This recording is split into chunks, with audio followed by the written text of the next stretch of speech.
말씀, 나를 판단하실 이는 주시니라, 이 제목으로 고린도전서 강해 설교 계속해서 이어가도록 하겠습니다. 여러분, 오늘 시대에 우리는 아침부터 재판을 받으면서 하루를 시작할 수 있습니다. 여러분, 이 말이 어떤 의미인지 잘 아시겠습니까? 그 재판이 이런 겁니다. 어젯밤에 보낸 카톡, 문자를 길게 보냈는데 요즘에 카톡을 보시면은 읽었을 때 숫자 1이 사라지잖아요. 그렇죠? 상대방이 틀림없이 읽었는데도 답이 없어요. 길게 장문으로 보냈는데도 답장이 오질 않습니다. 그걸 아침에 발견하면 어떻게 됩니까? 하루를 시작할 때 마음이 심란해지죠. 내가 무슨 내용을 잘못 썼나? 뭐 말을 잘못했나? 별의별 생각들이 다 들게 됩니다. 마음속에 법정이 다 이렇게 열리기 시작하는 거죠.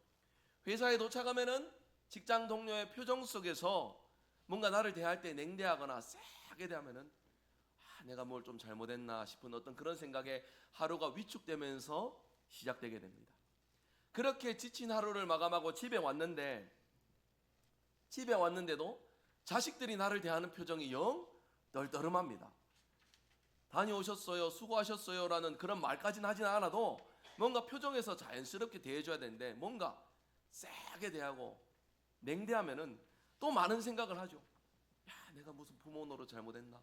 부부간에도 서로 그런 경험들이 있으실 거예요. 뭔가 기쁜 마음으로 다녀왔어 하고 하는데 영 돌아오는 반응이 냉랭할 때 뭔가 많은 생각을 하게 되죠. 그러면서 그날에 이제 마지막에 열리는 마지막 법정은 뭡니까? 나를 피고의 자리에 세워놓고 내 스스로가 나를 판단하는 법정이 열립니다. 오늘 나는 잘 살았나? 오늘 나는 필요한 말들, 적절한 행동들을 했는가? 나는 괜찮은 삶을 살고 있는 걸까? 꼬리에 꼬리를 물면서 밤에 잠을 자지 못하고 그렇게 지친 하루를 마감하는 그런 경험들 여러분 많이 해보셨으리라 생각이 듭니다. 여러분, 이렇게 우리는 하루에 몇 차례의 법정의 재판의 자리에 서게 됩니까? 남들의 눈이라는 재판의 자리, 세상의 잣대라는 재판의 자리, 내 양심이라는 재판의 자리, 아침부터 밤까지 피고석에 앉아가지고 끊임없이 판단받고 재판받는 그런 일들을 우리가 경험하면서 살아가고 있습니다. 그러면서 우리는 동시에 누군가를 향하여서도 그러한 기준과 잣대로 재판을 일삼고 있어요. 저 사람은 도대체 왜 저렇게 말할까? 저 사람은 도대체 왜 저렇게 행동할까? 예배를 드리면서도 우리는 많은 생각을 합니다. 목사님, 오늘 설교가 왜 이렇게 기노? 오늘따라 목사님 설교 뭐 빠뜨렸나? 내용이 왜 이렇게 짧게? 설교가 왜 이렇게 빨리 끝났노? 뭐 이런 식의 많은 생각들을 우리가 하기 마련이지요. 여러분, 우리는 이렇게 늘 판단하면서 재판하면서 나 스스로도 받고 누군가를 재판하면서 살아가느라 너무나 분주하게 바쁘게 살아가고 있는 것 같습니다. 옆에 있는 분 얼굴 보면서 이렇게 좀 한번 얘기해 볼까요? 재판하느라 바쁘시죠? 예, 한마디 더 해봅시다. 카톡은 빨리 답장합시다. 네, 예, 누군가를 재판의 자리에서 구원해주는 지름길이 됩니다. 여러분, 이런 어떤 재판의 의미, 고린도 교회가 딱 그랬습니다. 자기 교회의 지도자들을 향해서도 그들의 기준으로 서열을 매깁니다. 바울은 이래서 별로다. 아볼로가 훨씬 낫다. 여러분, 전승에 의하면 사도 바울은 말도 어눌했습니다. 그리고 생긴 것도 제가 이 말하면 천국 가서 바울한테 한 소리 들을지 모르겠지만 전승입니다. 전해지는 내용에 의하면 바울은 못생겼다고 합니다. 그런 얘기들도 있어요. 그러다 보니까 도무지 앞에서 교회의 지도자로서의 어떤 태가 안 나니까, 폼이 안 나니까 많은 사람들이 자기의 심판대에 세워놓고 조목조목 판단하고 비판했던 이런 내용들이 많았다는 겁니다. 그런 고린도 교회를 향해서 사도 바울이 오늘 이렇게 말씀을 합니다. 오늘 말씀 3절 4절 우리 먼저 한번 같이 읽어볼까요? 3절 4절 같이 읽어봅니다. 너희에게나 다른 사람에게나 판단받는 것이 내게는 매우 작은 일이라. 나도 나를 판단하지 아니하노니 내가 자책할 아무것도 깨닫지 못하나 이로 말미암아 의롭다함을 얻지 못하노라. 다만 나를 심판하실 이는 주시니라. 아멘. 오늘 이 말씀을 우리가 매일 살아감 속에서 펼쳐지는 그런 법정의 자리를 우리가 함께 되돌아보면서 그 모든 판단의 법정을 닫아버리는 귀한 말씀의 은혜를 누리시는 저와 여러분 되시기를 바랍니다. 오늘 이 말씀을 통하여서 우리의 모든 법정은 닫아버리고 하나님의 법정 앞에 우리를 온전히 세울 수 있는 저와 여러분 되시기를 주님의 이름으로 축복합니다. 오늘 말씀 세 가지를 생각해 봅니다. 먼저 첫 번째입니다. 같이 읽어볼까요? 나는 누구의 것입니까? 여러분, 바울이 제일 먼저 하는 일이 무엇인지, 자기를 누구의 것인지를 먼저 밝히고 있으면 우리가 주목해야 됩니다. 자기를 가리켜 뭐라고 말합니까? 그리스도의 일꾼이요 하나님의 비밀을 맡은 자, 이렇게 표현을 합니다. 여러분, 하나님의 비밀을 맡은 자라고 표현을 하니까 여러분, 이 의미 속에 우리가 생각을 해보면 뭔가 좀 대단하고 높은 자리를 우리가 좀 생각하기 마련인데요. 여러분, 그렇게 느껴지시죠? 하나님의 비밀을 맡은 자, 어떻습니까? 높은 자리 같습니까? 사도 바울은 이렇게 말하면서 원문 속에서 자기를 가리켜서 비밀을 맡았다라고 할 때에 의도적으로 사용하는 의미가 있습니다. 뭐냐면 종처럼 이 일을 맡았다라고 드러내고 있어요. 종. 그러니까 남의 집 곡관 열쇠를 맡아갖고 관리하는, 섬기는 자로서 자기를 비유하고 있음을 우리가 주목해야 되겠습니다. 여러분, 세상은 지도자를 높이 우러러봅니다. 뭔가 좀 폼나게, 뭔가 좀 그럴싸하게 이렇게 봅니다. 제가 우리 교회 부임해 올 때 제 이제 외사촌들은 아무도 신앙생활을 하질 않아요. 저랑 가깝게 지내는 터울이 짧은 외사촌 동생이 이제 서울에 있는 친구가 제가 이제 담임 목사를 이렇게 오게 됐다고 하니까, 형 그러면은 주지스님처럼 그렇게 되는 거야? 이렇게 얘기를 하더라고요. 뭐 생각해 보면은 걔 입장에서는 그렇게 생각할 수밖에 없을 거예요. 이제 외삼촌 댁은 불교거든요. 그렇다 보니까 자기가 생각할 때 교회에서 제일 높은 사람 의미를 생각을 해가지고 주지스님 그렇게 얘기를 했는 것일 건데, 여러분, 그런데 세상은 뭔가 지도자라고 하면 그렇게 우러러보고 높은 자리를 생각하기 마련입니다만, 사도 바울은 지금 의도적으로 그 지도자를 종의 자리로 끌어내리고 있습니다. 떠받드는 그 사람이 세상 속에서는 그렇게 보여질지 모르나 하나님 앞에서는 하나님의 곡관 열쇠 맡아서 관리하는, 섬기는 종 정도밖에 되지 않는다라는 겁니다. 그러니까 이 말을 통해 드러내고자 하는 것이 뭐냐면은 서열을 매기지 말라는 겁니다. 사람의 기준과 잣대로서 교회 안에서 높낮이 나누고 서열을 매기지 말라. 바울은 지금 의도적으로 이 사실을 드러내고 있는 것이에요. 여러분, 서열을 매길 필요가 없습니다. 우리 모두는 누구의 것입니까? 그리스도의 것이라고. 하나님께 속한 자니까 우리의 판단과 잣대로 자꾸 높낮이 매기지 말고 하나님 앞에서 신실한 삶을 살아가자라고 바울이 지금 자기를 드러내면서 고백하고 있는 것입니다. 여러분, 우리가 다 그리스도의 것이라는 것이 무슨 의미인 것입니까? 우리가 곡간 열쇠 맡고 있다고 그게 내 겁니까? 아니지요. 누구의 것입니까? 그리스도의 것입니다. 하나도 자기 것이 아니다라는 거예요. 그리고 이런 사람에게만 주인께서 그렇게 신실한 종을 책임져 준다는 사실을 바울은 지금 드러내고 있다라는 사실입니다. 곡간 맡은 종이요, 그 곡간의 주인이 아니라 옆집 사람한테 가서 그 곡간에 재물이 얼마나 있는지, 뭐 출납이 어떤지 이런 보고를 하겠습니까? 하지 않지요. 오직 열쇠를 맡은 그 주인에게만, 그 소유된 주인에게만 이런 일들을 보고한다라는 것입니다. 바울이 왜 사람들의 판단을 그렇게 가볍게 여길 수 있었느냐? 자기가 누구의 것인지 정확하게 알고 있었기 때문인 겁니다. 그렇기 때문에 이렇게 말합니다. 나는 그분께만 판단을 받는다. 나는 그분의 기준대로만 판단받기를 원한다. 그러니까 너희의 판단은 미안하지만 사도 바울 내게는 매우 의미 없는 일, 작은 일이다. 이렇게 지금 말하고 있는 겁니다. 여러분, 단순히 이건 바울 혼자만의 고백이 되어서는 안 됩니다. 우리 모두의 고백이 되어야 할 것입니다. 하나님께서 여러분 손에 무언가를 맡기셨습니다. 틀림없이 맡기셨습니다. 여러분의 가정도, 여러분의 삶의 모든 자리도, 교회 안에서 섬기는 직분과 여러분의 인생살이 모든 영역에서 하나님께서는 여러분에게 많은 것들을 맡기셨다라는 거예요. 여러분, 우리가 이것들을 기억할 때 먼저 고백할 것은 하나님께서 맡기셨다라는 고백을 놓쳐서는 안 됩니다. 내가 이루는 나의 가정, 나의 어떤 기업, 나의 직장, 나의 모든 삶의 자리, 이것이 나의 것이 아니라 누가 우리에게 맡겨주셨습니까? 하나님께서 우리에게 맡겨주셨다는 사실을 기억하는 것입니다. 그래서 2절에 이렇게 고백을 합니다. 맡은 자들에게 구할 것은 뭐라고요? 충성. 하나님을 기억하면서 맡겨주신 그분의 뜻대로 내 삶에 하나님이 기뻐하시는 모습으로 살아가는 것을 충성이라 표현하면서 우리에게 그러한 충성된 삶을 살아갈 것을 말씀해 주고 있습니다. 여러분이 맡은 모든 것이 여러분의 것이 아니라 누구의 것이라 성경은 말씀합니까? 하나님의 것이라 말씀합니까? 하나님의 것이라 말씀하는 이 고백에 여러분 같이 함께 믿음으로 고백할 수 있기를, 하나님께 속한 것입니다 라고 고백할 수 있는 저와 여러분 되시기를 주님의 이름으로 축복합니다. 여러분, 우리는 이 충성이란 말을 생각할 때 오해하기 쉽습니다.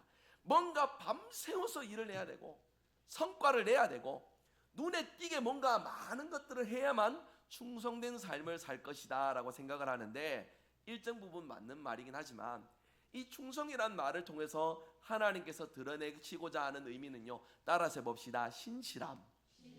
여러분, 어느 자리에 있든지 어떤 삶의 모양으로 있든지 간에 하나님이 나의 주인 되신, 하나님께서 내게 맡겨주심을 기억하면서 하나님 뜻대로 말하고 하나님 뜻대로 행동하고 하나님 뜻대로 생각하고 하나님 뜻대로 결정하고 하나님 뜻대로 실천하는 것이 바로 하나님 앞에서의 신실한 자의 모습임을 기억하시는 저와 여러분 되시기를 바랍니다.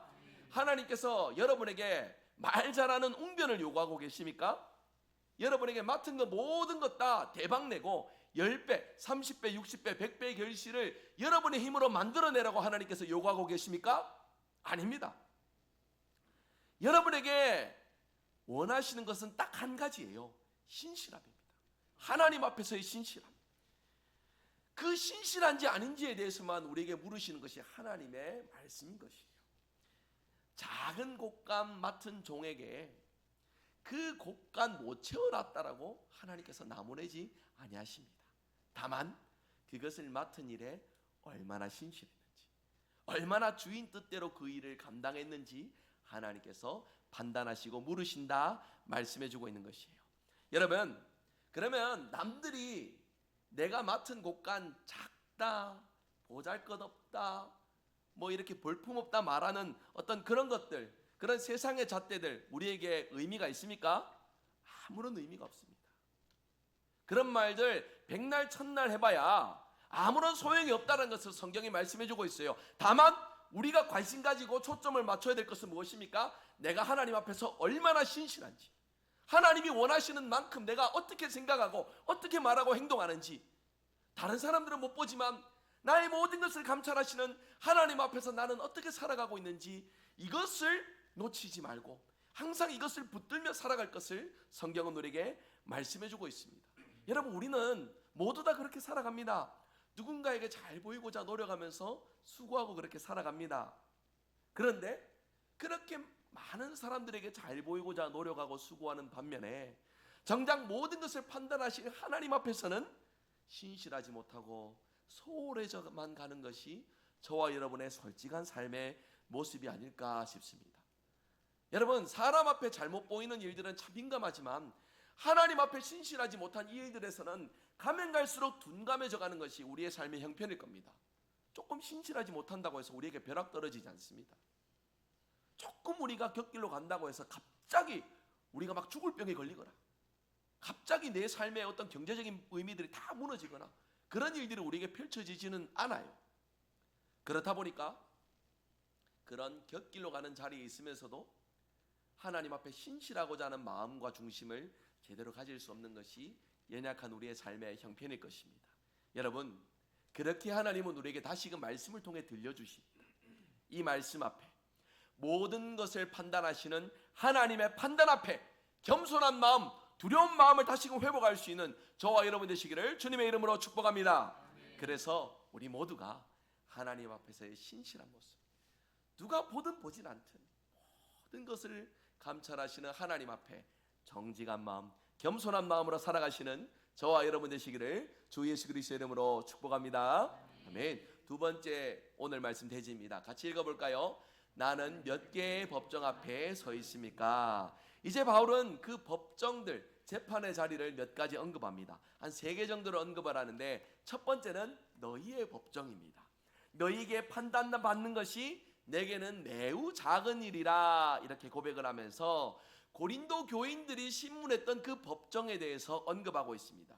바울이 이를 가리켜서 이는 내게 매우 작은 일이다 라고 표현을 합니다. 어찌 보면 좀 세게 표현한 것 같지 않습니까? 그런데 여러분, 이게 바울 자기가 잘나서 이렇게 말하고 있는 것이 아니에요. 바울은 지금 자기 자신을 본보기로 내놓고 있는 것입니다. 자기 자신을 본보기로 해서 나를 봐라, 나는 세상의 법정, 사랑의 법정을 이렇게 대하고 있다. 그러니 고린도 교회 성도들이요, 너희도 하나님 앞에서 이런 모습을 온전히 회복하라 라고 말씀하고 있는 것입니다. 두 번째는 이제 세상의 법정을 언급을 합니다. 다른 사람에게 판단받는 모든 일들을 가리키는 것인데, 여러분, 다른 사람에게 판단받는 이 일을 원문으로 직역을 하면은 사람의 날, 이렇게 직역을 할 수가 있습니다. 그러니까 사람들이 재판하는 날을 의도적으로 표현하고 있는 겁니다. 왜 하필 날이라는 표현을 쓰고 있느냐? 바울이 의도한 바는 이겁니다. 사람의 날이 중요한 게 아니라는 거예요. 사람이 보기에는 그럴싸해 보이고 좋아 보이고 귀해 보이는 이런 것들이 중요한 것이 아니라 진짜가 드러나는 그날이 있다는 것을 명심하라고 지금 날이라는 표현을 의도적으로 지금 사용하고 있다는 것입니다. 여러분, 사람의 어떤 평가의 날에 대해서 우리가 의미 있게 여기는 것이 아니라 진짜가 드러나는 그날을 하나님 말씀 앞에 늘 기억하면서 그날 부끄럼 없이 하나님 앞에 설 수 있는 저와 여러분 되시길 바랍니다. 세 번째입니다. 그래서 바울은 놀라운 말을 합니다. 나도 나를 판단하지 아니하노니. 나 자신의 법정 자리마저도 스스로가 닫아버리는 고백을 지금 하나님 앞에, 성도들 앞에 정중하게 가지고 있는 것이에요. 여러분, 사실 앞에 열거했던 성도들, 고린도 교회 성도의 법정, 세상의 법정들도 다 의미 있겠지만 가장 무서운 법정이 뭡니까? 내 안에 있는 나의 법정이에요. 남이야 나를 모른다 쳐요. 그런데 여러분, 나는 나 자신을 너무 잘 알잖아요. 밤에 혼자 누워가지고 계속 나 자신을 피고의 자리에 세워놓고 나를 엄격하게 계속 짓누르고 판단하는 내 마음속에 있는 나의 법정. 여기서는 도무지 도망갈 데가 없습니다. 그렇다 보니까 어떤 날은 나를 무죄로 풀어주는 날도 있고요.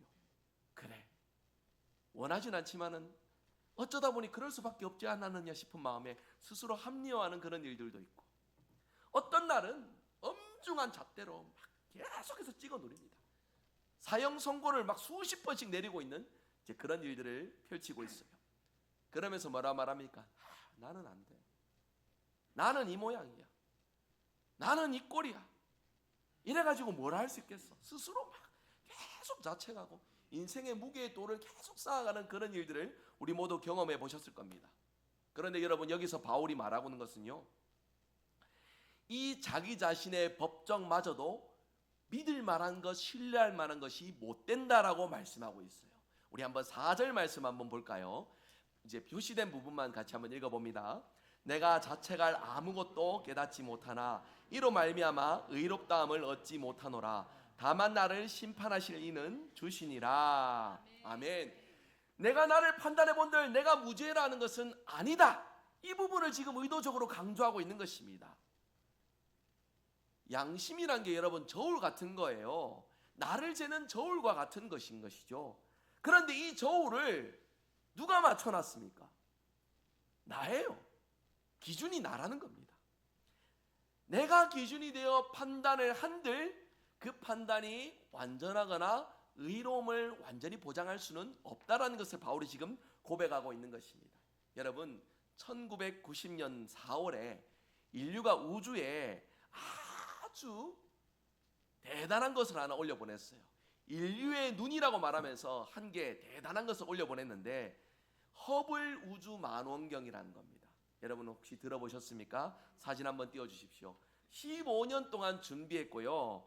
들어간 돈만 10억 달러가 넘게 들었습니다. 여러분 40년 전입니다. 오늘날에도 10억 달러는 어마어마한 돈인데 40년 전에 10억 달러 들여갖고 우주에 이 대단한 것을 올려보냈으면 얼마나 많은 노력과 정성과 물질을 들여서 이 일들을 했을까요? 이제 이 허블 우주 망원경을 보내면서 인류는 이렇게 자화자찬합니다. 이제는 우주를 정밀하게 볼 수 있을 것이다. 그런데 여러분 이 망원경 쏘아 올려보낸 지 2달 만에 발표가 납니다. 무슨 발표가 났냐면은 이 망원경이 선명하게 우주를 못 담는다는 거예요. 사진을 찍어 보내는데 다 흐리게 나온다는 겁니다. 별빛이 선명하게 안 보이고 흐릿하게, 이게 뭔지 구별할 수 없을 지경으로 그렇게 무역해 번진 사진만 보내왔다는 겁니다. 원인을 분석해 봤습니다. 우주 망원경 이제 만들 때에 빛 반사되는 거울을 잘못 만들었는가? 아닙니다. 여러분 지름 2.4m짜리 이제 우주 빛을 반사하는 거울, 그때 당시 인류의 기술에 모든 집합체가 다 들어가서 인류가 만든 가장 매끄럽고 정밀한 거울을 만들어 올려 보냈습니다. 그러면 뭐가 문제였느냐 하면요, 거울을 다 갈고 나면은 확인을 제대로 해야 되잖아요. 제대로 그 거울을 맞춰놨는지, 이제 표면은 매끄러운지, 그렇게 검사 장비로서 하나하나 점검을 해야 되는데, 여러분 망원경이 잘못된 것이 아니라 그 망원경을 검사하는 검사 장비 렌즈가 잘못되었대요. 그 검사 장비 안에 있는 렌즈 하나가 1.3mm 정도 어긋나 있었다라고 합니다. 1.3mm 두께는요, 책 한 10장 정도, 성경책 한 10장 정도 되는 두께밖에 안 됩니다. 이 장비가 잘못되니까 장비가 계속해서 이렇게 측정할 때에 장비가 기술자들에게 잘못되었다, 어긋났다 말할 때까지 계속해서 맞췄을 거 아니에요. 그런데 장비가 이제 오케이 다 되었다라고 할 때 이제 이 망원경을 조립하고 우주로 쏘아 보내는데, 조립은 잘못하지 않았습니다. 문제는 뭡니까? 기준이 잘못됐다는 거죠. 그래서 이 틀린 모양, 그래가지고 우주 망원경의 이 거울빛이 잘못 이렇게 기울어져 가지고, 여러분 이렇게 살짝 틀어진 두께가 어느 정도 틀어졌는지 아십니까? 머리카락 굵기의 50분의 1이라고 합니다. 여러분 머리카락 굵기를 측정할 수 있겠습니까? 측정되지도 않는 그 아주 미세한 오차, 그것 때문에 수십억을 들여갖고 보내놨는 이 우주 망원경 하나도 쓸 수 없게 되는 그런 지경에 이르게 되었다는 것이에요. 여러분 제가 이 망원경을 얘기를 할 때에 망원경은 잘못되지 않았지만은 그 망원경을 판단하는 렌즈가 약간 어긋난 것으로서 망원경 자체가 쓸 수 없는 얘기를 지금 말씀드리는 것입니다. 여러분 이 망원경을 만들 때에 측정했던 렌즈 같은 게 바로 우리의 양심의 역할이라는 거예요. 우리의 양심이 게을러서 문제일까? 아닙니다. 우리 부지런합니다. 나름대로 착하고 선하게 살고자 끊임없이 우리 자신들을 판단을 합니다.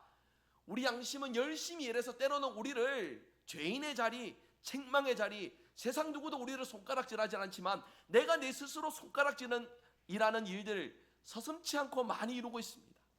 문제는 여러분 그 양심의 기준이 하나님 앞에서 정말 올바른 양심일까, 올바른 기준일까 하는 그것인 거예요.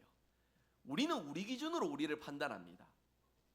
그래서 때로는 그 기준으로 나를 후하게 볼 때도 있고 나를 엄격하게 몰아세울 때도 있다라는 것이죠. 여러분 바울이 누굽니까? 예수님을 믿기 전에 흠없는 자, 참 어딜 가서든지 존귀한 자, 가말리엘 문화에 그때 당시 최고의 랍비였던 가말리엘 문화의 그 문화생들 중에서도 수제자 중에 수제자였고 산헤드린 공의회, 유대인 안에서 국회의원 같은 역할입니다. 젊을 때에 산헤드린 공의회원까지 올라갔던 출중했던 인물입니다. 그렇기 때문에 그가 그의 양심으로서 했던 일들이 무엇인가? 예수 믿는 사람들 다 때려잡았습니다. 사도행전 9장에도 보시면 다메섹까지 바울이 왜 갑니까? 예루살렘에 예수님 믿는 사람들 다 때려잡고 흩어져 보내놓으니까 저기 다메섹에도 예수 믿는 사람들이 있다고 하니 바울이 거기까지 가서 자기의 양심으로 이 나쁜 사람들 하면서 다 때려잡으려고 가다가 그 길에서 예수님을 만났잖아요. 여러분 자기의 어떤 깨끗하고자 했던 그 양심으로서 하나님 앞에 죄악된 일들을 벌였던 바울, 이것을 거울 삼아 사람의 양심이 모든 것이 바르고 정직하고 온전할 수 없다는 사실을 바울이 지금 자기의 경험을 통해서 고백하고 있습니다. 그래서 4절에 뭐라고 끝에 말합니까? 다만 나를 판단하실 일은 누구라고요? 주시니라. 하나님의 기준으로, 예수 그리스도의 기준으로 우리 자신을 판단하고 그 뜻대로 살아가는 것만이 우리가 하나님 앞에 완전하고 정직한 삶을 살아가는 유일한 원동력이 됨을 말씀해주고 있다는 것입니다. 여러분, 우리가 정말 하나님께서 우리의 삶의 주인이시란다면 나의 기준으로 판단하는 모든 잣대를 하나님 앞에 내려놓을 수 있는 저와 여러분 되시기를 주님의 이름으로 축복합니다. 나의 기준으로 나를 판단하는 것과 나의 기준으로 세상 많은 사람들을 판단하는 그 모든 판단의 정죄의 자리에서 우리 스스로가 물러서서 우리의 주인 되신 하나님 뜻대로 생각하고 하나님 뜻대로 마음을 품고 하나님의 뜻이 내 삶의 생각으로 말로 행동으로 나타나는 일에 저와 여러분 더욱더 값지게 살아가시기를 주 예수 그리스도의 이름으로 축복합니다. 그래서 오늘 말씀 세 번째입니다. 그날에 무슨 일이 일어나는지 바울의 이야기를 잘 들어보십시오. 5절 상반절 우리 한번 같이 읽어볼까요? 같이 읽습니다. 그러므로 때가 이르기 전 곧 주께서 오시기까지 아무것도 판단하지 말라. 아멘. 여기에 그때가 나옵니다. 앞에서는 사람의 날 이렇게 표현을 했잖아요. 그러니까 의도적으로 지금 그때라는 표현을 쓰고 있습니다. 여러분, 여기서 말하는 그때가 언제입니까? 주님이 다시 오시는 그때죠. 최종적으로 판단하시고 양과 염소를 마태복음 25장에 구별하시듯이 정확하게 하나님의 선한 자, 의로운 자를 구별하시고 죄악된 자, 허물 많고 세상 가운데 육에 속한 자를 구별하시는 하나님의 판단의 기준이 여기서 드러나고 있음을 말씀하고 있습니다. 여러분, 그러니까 진짜 날이 온다라는 것이에요. 그러니까 그날 전에 최종적으로 판단하지 말라. 우리에게 하나님께서 이렇게 엄중하게 말씀하고 계시는 겁니다. 여러분, 그러니까 지금 우리가 내리는 판결들은 다 뭡니까? 미리 내리는 판결인 거예요. 저 사람은 도무지 안 돼. 저 사람은 실패했어. 글러먹었어. 나 스스로 너무 부끄럽고 나 스스로 너무 죄가 많고 내가 뭘 하겠어 싶은 어떤 나를 향한 자책, 다른 이들을 향한 엄중한 판단들 모든 것을 내려놓을 것을 성경이 말씀해주고 있습니다. 그날에 무슨 일이 일어나는가? 5절 하반절을 보시겠습니다. 같이 한번 읽어봅니다. 그가 어둠에 감추인 것들을 드러내고 마음의 뜻을 나타내시리니 그때 각 사람에게 하나님으로부터 칭찬이 있으리라. 아멘. 여러분, 내가 감춘 모든 것들이 다 드러나게 한다 말씀합니다. 얼마나 부끄럽겠습니까? 잘 감춰놨는데. 여러분, 이 단위에서 넥타이 매고 머리에 뭐 좀 바르고 얼굴에 이렇게 뭐 화장품 좀 선크림 예쁘게 바르고 여기서 설교 막 잘하면은 경건하게 거룩하게 살아가는 겁니까? 아니에요. 여러분, 좀 그 마음을 한번 헤아려 주시면 좋겠는 게, 예배 끝나면은 저기 뒤에서 나가시는 분들 제가 인사하잖아요. 인사할 때 저 무슨 생각하는지 혹시 아세요? 부끄러워요. 좀 더 직설적으로 말할게요. 쪽팔립니다. 말씀대로 온전히 못 살아가면서 이 말씀대로 살아갑시다 뭐 거창한 것처럼 말하고 있고, 그러고서 내려가서 성도들 얼굴 보면은요, 민망해요. 나도 그렇게 못 살아가면서 나도 이 말씀 안에 완전히 속하지 못하면서, 그러면서 여러분, 제가 부끄러운 얼굴 하고 있습니까? 쪽팔린 얼굴 하고 있습니까? 웃고 있잖아요. 한 주간 잘 지내셨어요? 반갑습니다 이러면서. 사람 참 희한하죠. 잘 감춘다라는 거예요. 여러분, 그런데 그날에 오면은 우리는 감출래야 감출 것이 없다라는 겁니다. 명명백백하게 다 드러난다라고 성경은 말씀합니다. 여러분, 이게 참 어찌 보면 우리에게 무서운 의미일 것인데, 그런데 이 구절 끝에 뭐라고 끝나는지 아십니까? 다시 한번 좀 띄워주세요. 5절 하반절에 뭐라고 끝나냐면, 하나님으로부터 뭐가 있는다고요? 칭찬이 있으리라. 그러니까 어둠을 드러낸다라는 이것이 단순히 무서운 일, 부끄러운 일 정도가 아니라 하나님의 칭찬이 나타나고 드러나는 날이다 말씀하고 있어요. 그날의 빛이요, 우리를 다 태워버리는 빛이 아니라는 겁니다. 그날의 빛은 감추어진 진실을 드러내는 빛이다 라고 성경은 말씀해주고 있는 것입니다. 감춰진 진실. 여러분, 전주에 가시면은 노송동 주민센터가 있고, 여러분 한 번쯤 뉴스를 통해 보신 적 있으실 건데 아주 유명한 이제 한 분이 계십니다. 근데 그분이 누구인지를 아무도 몰라요. 그래서 그 사람을 가리켜 얼굴 없는 천사라고 이렇게 말합니다. 사진 한번 좀 띄워주십시오.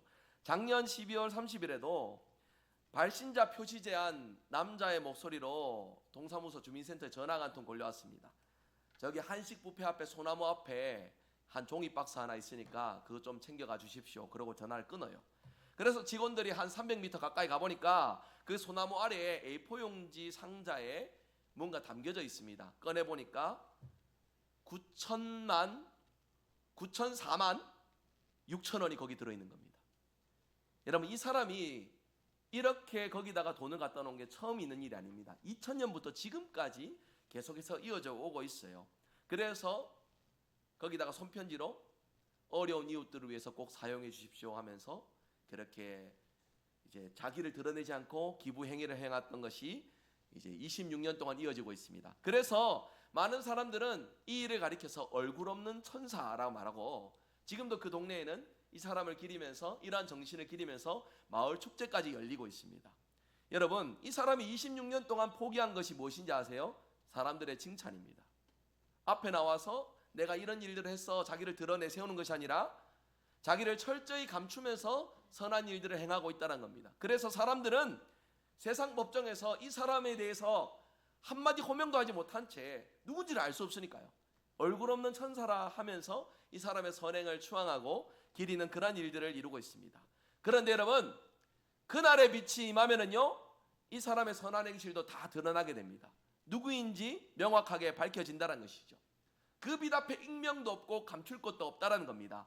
여러분, 이 얼굴 없는 천사 이야기를 드리는 것은 이렇게 그날의 빛이 자기를 아무리 감추려고 노력했는 이 사람의 선행도 드러내는 것처럼 저와 여러분 삶 가운데에도 아무도 알아주진 않지만 신실하고 선했던 모습을 밝히 드러낸다는 사실을 우리가 말씀을 통해 명심할 수 있어야 되겠습니다. 새벽마다 아무도 모르게 무릎 꿇고 기도했던 그 간절한 기도, 아무도 안 볼 때 정직하게 결정하고 판단했던 나의 정직한 모습, 나의 배우자도, 나의 자식도, 교회 그 누구도 모르게 눈물로 헌신했던 그 간절한 헌신, 그것이 그날 다 드러나게 될 것이고 하나님의 기준으로 판단받게 될 것이다, 성경은 말씀해주고 있어요.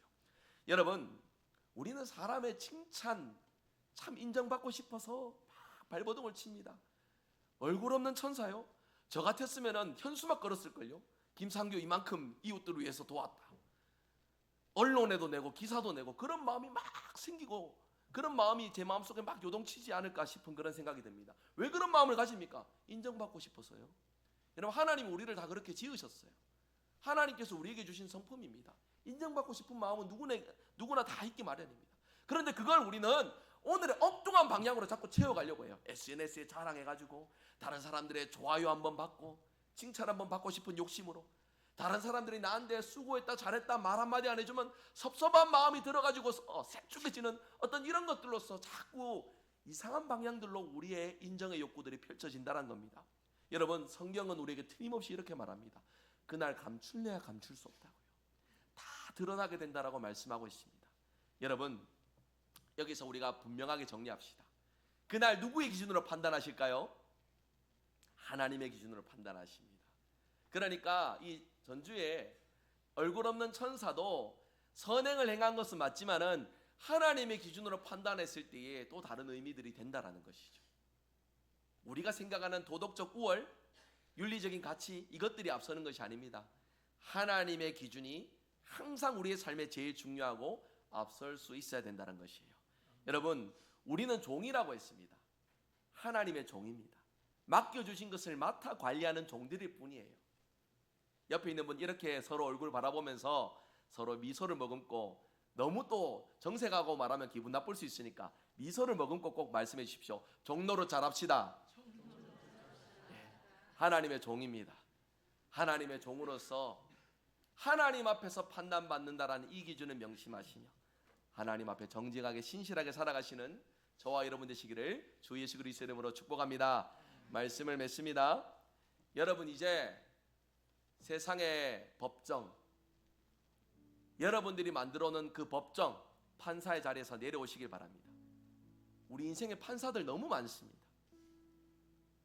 세상의 잣대나 자기가 생각하는 어떤 선호된 기준들이나 내 양심이나 이런 많은 것들로서 틀린 저울을 가지고 판단하면서 그것이 옳은 것처럼, 그것이 전부인 것처럼 우리는 그렇게 살아갑니다. 여러분, 우리가 아무리 정성껏 갈아도 검사 장비가 틀리면은 흐린 눈밖에 나오지 않습니다. 여러분, 이것을 깨달아 판사의 자리, 판단의 자리에서 내려오셔야 합니다. 판사는 한 분이면 충분합니다. 누구십니까? 우리 하나님이세요. 그 한 분이 누구인지를 잊지 마시고 살아가는 저와 여러분 되시기를 주님의 이름으로 축복합니다. 여러분, 나를 심판하실 그분이 나를 위해 먼저 죽으셨습니다. 그분의 못 박힌 손이 오늘 나를 판단하시며 나를 사랑의 자리로 인도하시고 계심을 우리가 말씀을 통해 확신하고 그분 앞에 신실하게, 그분 앞에 정직하게 설 수 있는 저와 여러분 되시기를 바랍니다. 그렇게 우리가 살고 나면은 하나님께서 마지막 날에 우리에게 이렇게 말씀하실 거예요. 한번 따라서 해볼까요? 잘했다, 착하고 충성된 종아. 여러분, 이 한마디를 위해서 살아가는 인생, 이것이 바로 복음입니다. 이 복음의 의미를 기억하시고 복음의 길을 힘차게 바르게 걸어가며 살아가시는 저와 여러분 되시기를 주 예수 그리스도의 이름으로 축복합니다. 아멘. 우리 같이 함께 찬양할까요?